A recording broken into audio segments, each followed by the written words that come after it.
बच्चे आप कह लीजिए वो पत्थर हैं जिनको तराश के हमने हीरा बनाना है, और हर पेरेंट ये कोशिश कर रहा होता है। लेकिन इस दौरान हमने ये देखना है कि एक बच्चा अगर, या मुआशरे में ये टेंडेंसी डेवलप हो रही है कि बच्चे घर छोड़ के जा रहे हैं, तो उसकी वजह क्या है।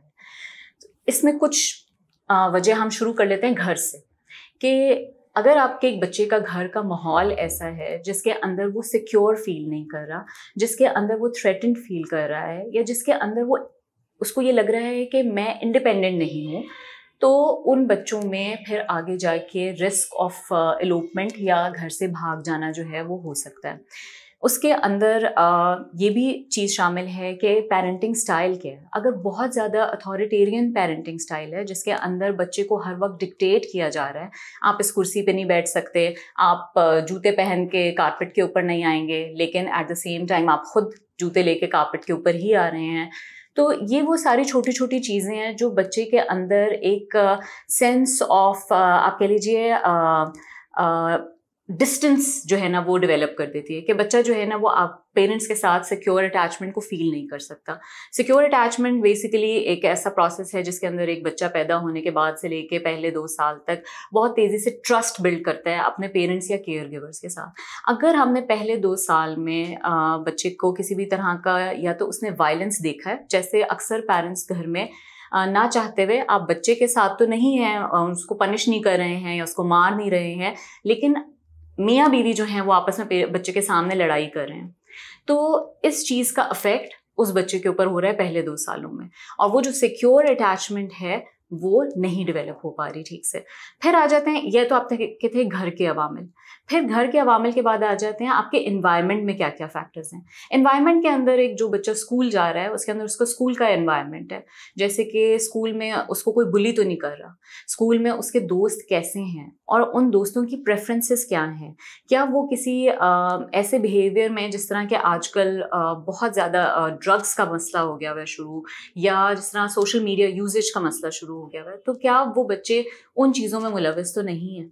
फिर चौथी जो चीज़ है वो ये आ जाती है आपकी स्कूल इन्वायरमेंट के बाद, कि आपका स्क्रीन मीडिया यूजेज क्या है, कि बच्चे जो हैं वो आजकल कितनी देर के लिए अपनी स्क्रीन्स के साथ जुड़े हुए हैं, क्योंकि स्क्रीन ना एक ऐसी दुनिया है जिसके अंदर आप आउटसाइड वर्ल्ड से डिस्कनेक्टेड हैं। आप ये नहीं सीख रहे कि मैंने अपने वालिदैन के साथ किस तरह से बात करनी है, या मैंने अपने पेयर्स के साथ किस तरह से बात करनी है, या मैंने अपने बहन भाइयों के साथ किस तरह रहना है। आप एक आइसोलेटेड वर्ल्ड में हैं और आप उसी वर्ल्ड में ज़िंदगी गुजार रहे हैं। सो जितनी ज़्यादा देर आपका स्क्रीन टाइम होगा उतने ज़्यादा प्रॉब्लम्स होने के चांसेस हैं। दूसरी चीज़ ये है कि आप कंटेंट क्या देख रहे हैं, क्या आप उसके ऊपर जो है वो शॉर्ट्स देख रहे हैं, और ऐसी शॉर्ट्स देख रहे हैं जिन्हें आप बहुत तेज़ी से चेंज भी कर लेते हैं, तो आपके अंदर ठहराव तबीयत में नहीं होगा और आपका अटेंशन स्पैन रिड्यूस हो जाएगा। एक बच्चे का, बड़ों का भी यही होता है, लेकिन बच्चों में ज़्यादा इसलिए होता है क्योंकि बच्चों का ब्रेन डेवलप कर रहा होता है, तो जब डेवलप कर रहा है तो उसमें असर ज़्यादा होगा, जो नेगेटिव असर है। तो एक तो ये वाली चीज़ हो गई कि वो जिस तरह शॉर्ट्स हैं। फिर दूसरे क्या, वो वायलेंट कंटेंट देख रहे हैं, कि वो ऐसी गेम्स खेल रहे हैं जिसके अंदर लड़ाई झगड़ा मार कुटाई है, या वो ऐसी वीडियोस देख रहे हैं।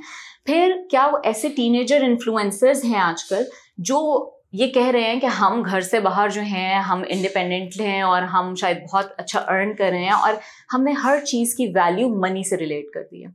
फिर क्या वो डार्क वेब क्या शिकार तो नहीं हो गए हैं, जिसके अंदर जो है वो उनके साथ ऐसे लोग इंटरैक्ट कर रहे हैं जिनका मकसद ही कुछ और है, जिनका मकसद उस बच्चे को उस सेफ एनवायरनमेंट से, जो कि घर है एक बच्चे का, उससे निकालना है।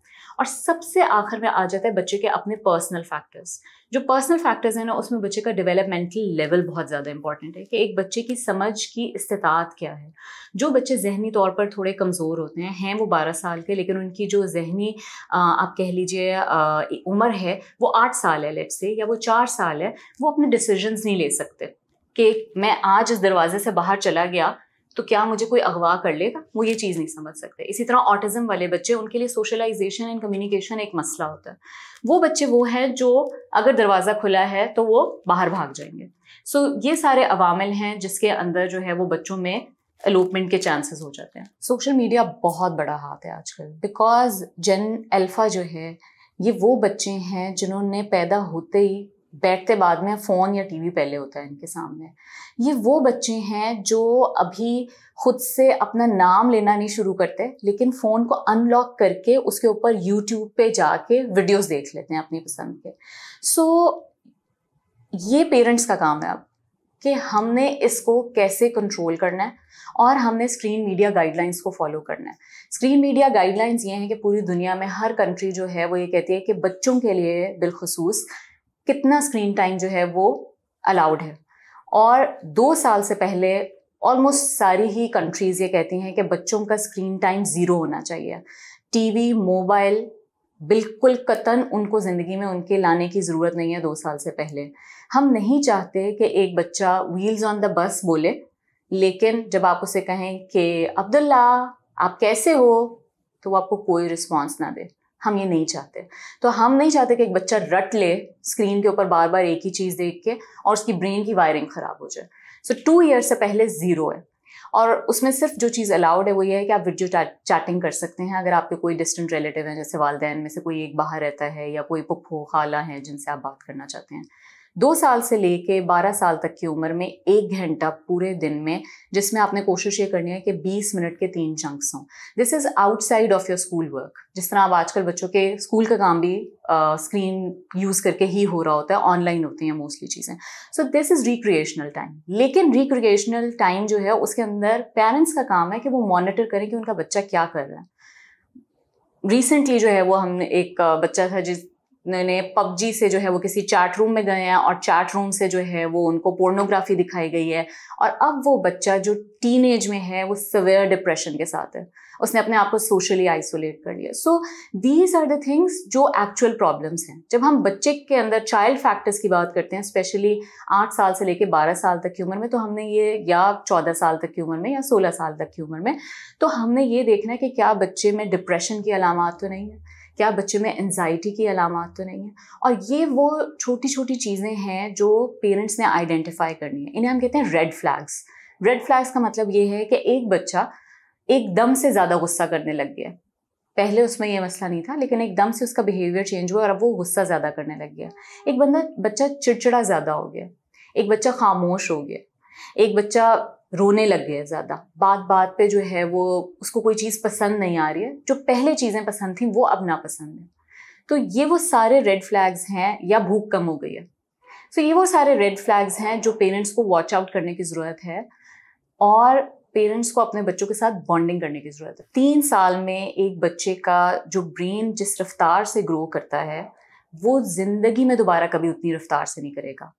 आपका 80% ब्रेन ग्रो कर जाता है पहले 2 साल में। सो आप सोच लीजिए कि अगर हमने 10 से शुरू किया था तो 80% हम 2 ईयर्स पे कर चुके हैं।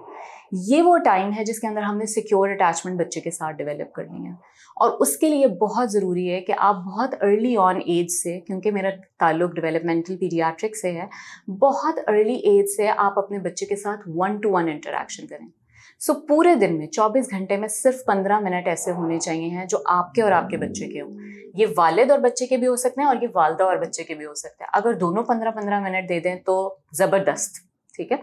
और उस 1-to-1 इंटरेक्शन में आप कोई खेल खेल सकते हैं उस बच्चे के साथ, आप उसे कोई कहानी सुना सकते हैं, आप उसके साथ कोई बुक रीड कर सकते हैं, आप उसके साथ किसी पार्क में जाके खेल सकते हैं, आप उसके साथ लूडो खेल सकते हैं, आप उसके साथ स्नेक्स एंड लैडर्स खेल सकते हैं, आप उसके साथ जो है वो कोई भी एक्टिविटी कर सकते हैं, या सिंपल बातचीत कर सकते हैं कि आज आपका स्कूल का दिन कैसा था, आज स्कूल में सबसे अच्छी बात क्या थी, आज स्कूल में क्या चीज़ थी जिसने आपको परेशान किया, because it is important to connect with your child.